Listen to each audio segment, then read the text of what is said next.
할렐루야. 153 저녁기도에 오신 여러분들 주님의 이름으로 환영하고 축복합니다.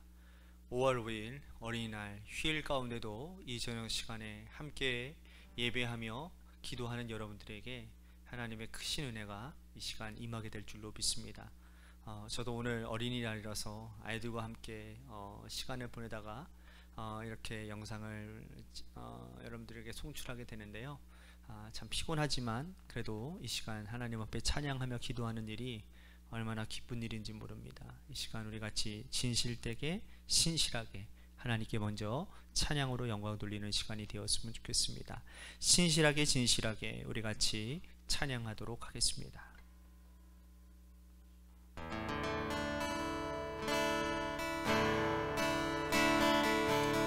신실하게 진실하게 거룩하게 살게 하소서. 신실하게 진실하게 거룩하게 살게 하소서. 신실하게 진실하게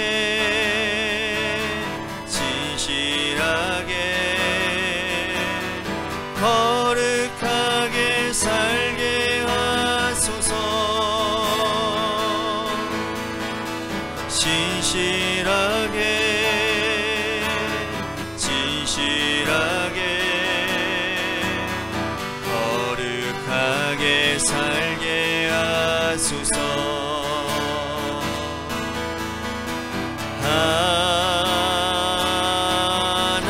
하나님 나의 마음 만져주소서. 하나님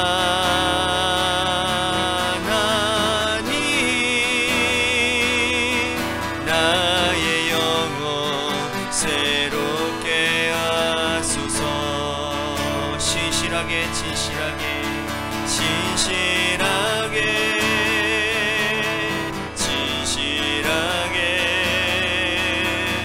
거룩하게 살게 하소서. 진실하게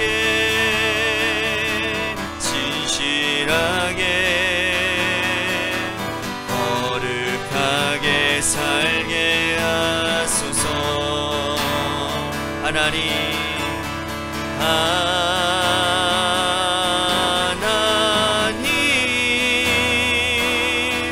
나의 기도 들어주소서.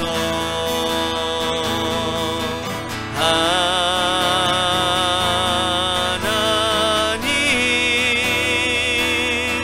주의 길로 인도하소서. 하나님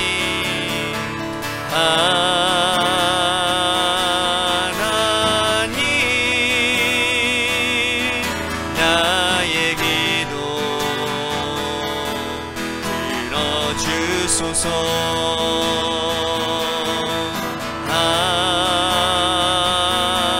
하나님 주의 길로 인도하소서.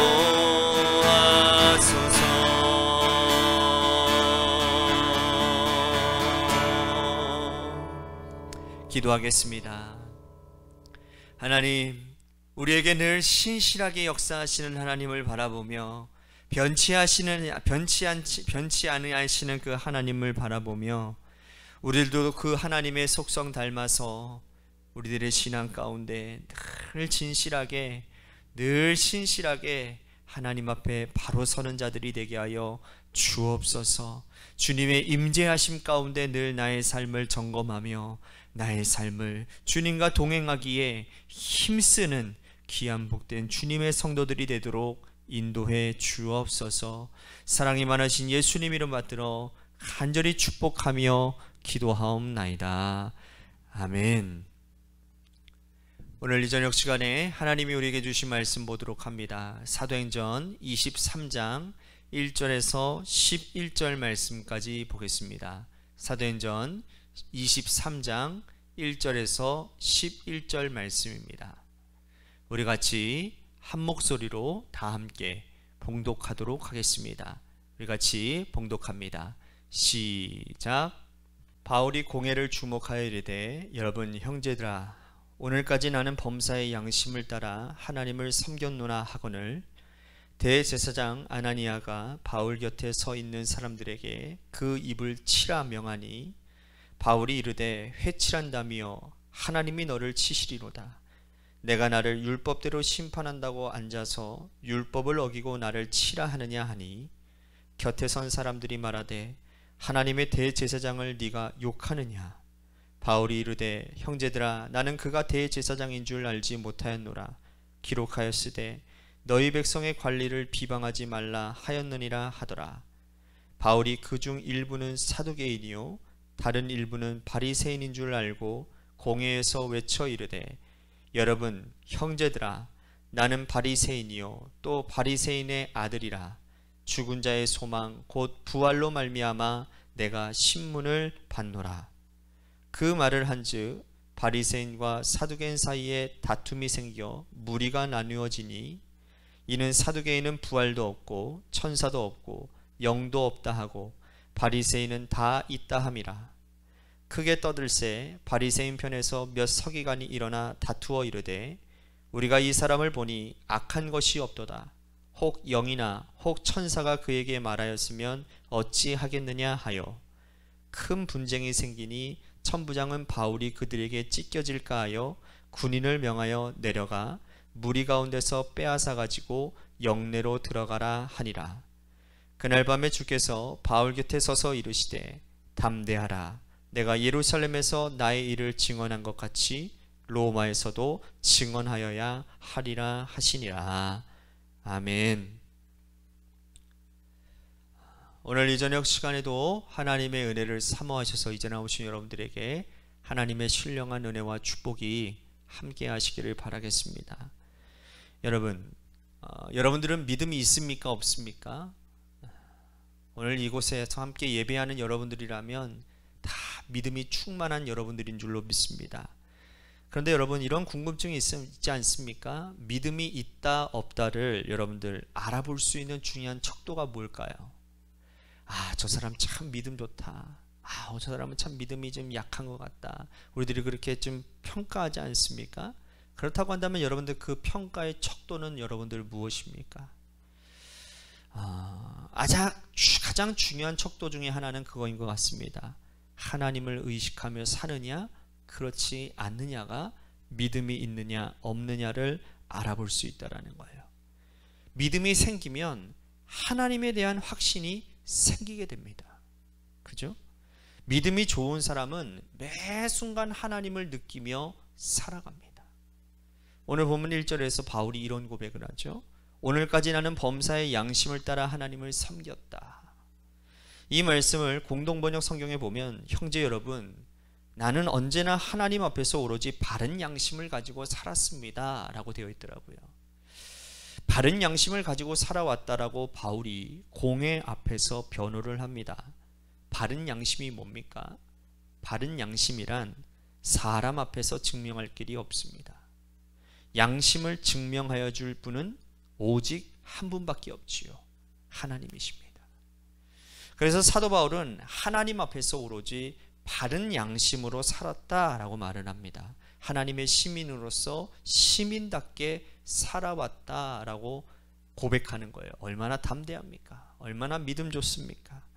하나님 앞에 바른 양심으로 산다라는 것은 사람에게 잘 보이기 위해 산 것이 아니고, 사람에게 인기를 얻기 위해서 거추장 버리고 외식적으로 보이는 그런 것들이 아니고, 하나님께서 보시는, 하나님 앞에서 기뻐하시는 방법을 따라 살아라는, 즉 하나님을 의식하며 확고한 믿음의 자세로 산 사람이라는 거예요. 여러분, 요셉이 형들에게 팔려가서 애굽의 종이 되었을 때 종살이에서도 그는 늘 어떠한 모습으로 살았습니까? 성실하게 살았습니다. 그래서 보디발에게 인정을 받지 않습니까? 믿음직한 요셉을 주인 보디발이 아내가 사랑하여 연애하자고 요청할 뿐만 아니라 옷을 붙잡고 늘어집니다. 아무도 보지 않는 곳에서 강렬한 유혹, 여러분 이것은 그때 청년의 시기였던 요셉에게는 참으로 견디기 어려운 유혹이었을 것입니다. 그때 요셉이 뿌리치며 도망가면서 한 위대한 믿음의 말이 있는데 여러분들 기억나시나요? 내가 어찌 이 큰 악을 행하여 하나님께 죄를 짓습니까? 주인 보디발도 보지 않고 아무도 보지 않는 그 은밀한 곳에서 단둘이 있지만 그것을 하나님께서 바라보고 계신다라는 그 하나님의 임재의식 가운데서 내가 득죄할 수 있기 때문에 보복의 위험에 무릅쓰고 도망치고 맙니다. 이것이 바른 양심에 따른 신앙생활이라는 겁니다. 여러분, 교회를 지키는 힘이 바로 이 신앙 양심에 있습니다. 하나님 앞에 바른 양심으로 행동하고 살아가는 것이 훌륭한 믿음이고 그러한 믿음대로 사는 사람들이 교회를 세워간다라는 사실이에요. 헌금을 많이 해도 하나님 앞에 바른 신앙 양심으로 하지 않으면 사람들 앞에서는 뭔가 잘 보일지는 모르나 그것은 적어도 하나님 앞에서는 거짓이 되는 겁니다. 교회에서 일을 많이 하여도 하나님 앞에 바른 양심으로 하지 않으면 그것은 적어도 하나님 앞에서의 거짓입니다. 우리가 주님은 나의 최고봉에서 우리들이 함께 나누지 않았습니까? 주의, 위선, 이 두 개의 차이는 굉장히 뭐라 해야 될까요? 한 끗 차이입니다. 한 끗 차이인 거예요. 하나님의 의식이 살아있는 성도는 늘 하나님을 바라보며 주의하며 삽니다. 그러나 하나님을 의식하지 않는 자는 늘 위선 가운데 살아갑니다. 여러분, 하나님의 의식이 살아있는 성도가 참된 성도요, 복 있는 성도입니다. 하나님 앞에 바른 양심으로 주님을 섬기는 교인이 많으면 많을수록 그 교회는 아름다운 교회가 될 것이고 복된 교회가 될 것이고 그 교회를 하나님이 사용하신다는 거예요. 오늘 본문에 보니까 바른 양심을 따라 사는 사람의 특징이 몇 가지가 나옵니다. 첫 번째, 흔들리지 않는 신앙의 사람이 됩니다. 지금 바울은요, 사내들인 공회 앞에서 지금 구성원들이 대부분 다 바리새인 파와 사두개인들 파의 사람들이었습니다. 종교 재판소의 특성상 중립을 위하여 각 종파가 참여했던 것 같습니다. 바리새파나 사두개파나 모두 사람이 만든 사람 중심의 집단입니다. 여러분, 사람이 중심이 되면요, 시류에 이리 휩쓸리고 저리 휩쓸리게 됩니다. 나와 친한 사람과 잘 모르는 사람을 다투면 여러분 누구 편을 듭니까? 친한 사람 편을 들게 됩니다. 혹 친한 사람이 잘못했어도 친한 사람의 편에 들기 쉬운데 그러한 사람이 신앙이 흔들리기 쉽다라는 겁니다. 그런 것 같습니다. 여러분, 신앙생활은 하나님을 바라보고 하는 것이지 다른 사람을 바라보면 쉽게 흔들립니다. 그런 것 같습니다. 여러분들은 언제나 하나님 편에서 바른 양심을 따라 살아야 될 줄로 믿습니다. 그래야 여러분들의 믿음이 흔들리지 않습니다. 하나님 앞에 양심을 따라 신앙생활하는 사람들은 사람에 휩쓸리지도 않고 비난받는다고 해서 그 비난 가운데서도 흔들리지 않습니다. 왜? 그 비난 가운데 하나님의 진리대로 살아갔을 때의 비난이라면 감수해야 되는 거예요. 오로지 하나님만 생각합니다. 그러니 그 믿음이 흔들리겠습니까? 하나님 중심으로 누구의 말이나 누구의 영향력에 흔들리지 말고 하나님 앞에서 흔들리지 않는 견고한 신앙으로 살아가게 될 때 복된 신앙으로 살아가는 은혜가 있게 되는 줄로 믿습니다. 또 하나, 하나님 앞에 바른 양심의 신앙은 결국은 하나님의 위로를 받는 겁니다. 바리새인과 사두개인의 싸움에서 겨우 살아난 사도 바울이 잠을 자는데 11절에 이런 주님의 음성이 들리지요. 그날 밤에 주께서 바울 곁에 서서 이르시되 담대하라, 내가 예루살렘에서 나의 일을 증언한 것 같이 로마에서도 증언하여야 하리라. 사람을 따라다니면 실망하기 쉽고 손해보기 쉽습니다. 이기적인 부분이 많은 사람은 어쩔 수 없는 겁니다. 그러나 하나님 앞에 바른 양심을 따라 사는 사람은 늘 하나님께서 그의 곁에 계셔서 위로하여 주십니다. 하나님은 우리를 사랑하셔서 위로하여 주시는데, 하나님 앞에 양심을 따라 섬기는 사람은 하나님의 사랑을 받고 위기에서 용기를 얻는, 위로를 받고 힘을 얻게 된다는 사실이죠. 사랑하는 성도 여러분, 바른 신앙 양심을 따라 흔들림이 없는 신앙의 삶을 사셔서 하나님의 위로도 받고 복된 신앙생활을 통하여 많은 열매를 맺어가는 그러한 성도, 또한 우리 교회가 될 수 있게 되기를 주님의 이름으로 간절히 축복하겠습니다. 오늘 말씀을 생각하면서 우리 같이 기도했으면 좋겠습니다. 하나님, 내가 하나님만 바라보며 하나님 중심으로 믿음 생활하는 자가 되게 하여 주옵소서라고, 사람의 이리저리 끌리거나 풍류에 시류에 하나님 환경에 흔들리는 자가 되지 않기를 원합니다. 주님, 나의 믿음을 굳건하게 붙잡아 주시옵소서라고 오늘 말씀을 생각하며 기도했으면 좋겠습니다. 또 한 가지 우리 같이 기도할 것은, 우리 관악교회 하나님께서 새로운 비전 가운데 하나님 주님의 교회가 이 지역사회와 또한 우리 사람 교회와 또 하나님 나라와 이 지역사회에 다리 역할을 감당하는 교회가 되게 하여 주옵소서. 그래서 이웃을 섬기고 석수삼동 가운데서 아름다운 선한 일들을 행할 수 있는 아름다운 교회가 되도록, 그래서 좋은 소문이 퍼져나가는 그러한 교회가 되게 해달라고 우리 같이 교회를 위해서 간절히 기도했으면 좋겠습니다. 마지막으로 여러분들의 삶의 자리와 여러분들의 자녀들을 위해서 기도하시다가 돌아가시기를 바랍니다. 감사한 것은 여러분들 10분만이라도 이렇게 간절히 기도해 주시니 얼마나 감사한지 모르겠습니다. 여러분, 진짜 그 10분의 기도가 많은 역사를 일으키는 시발점이 되는 줄로 믿고 간절히 기도하시기를 바라겠습니다. 우리 같이 기도하시겠습니다.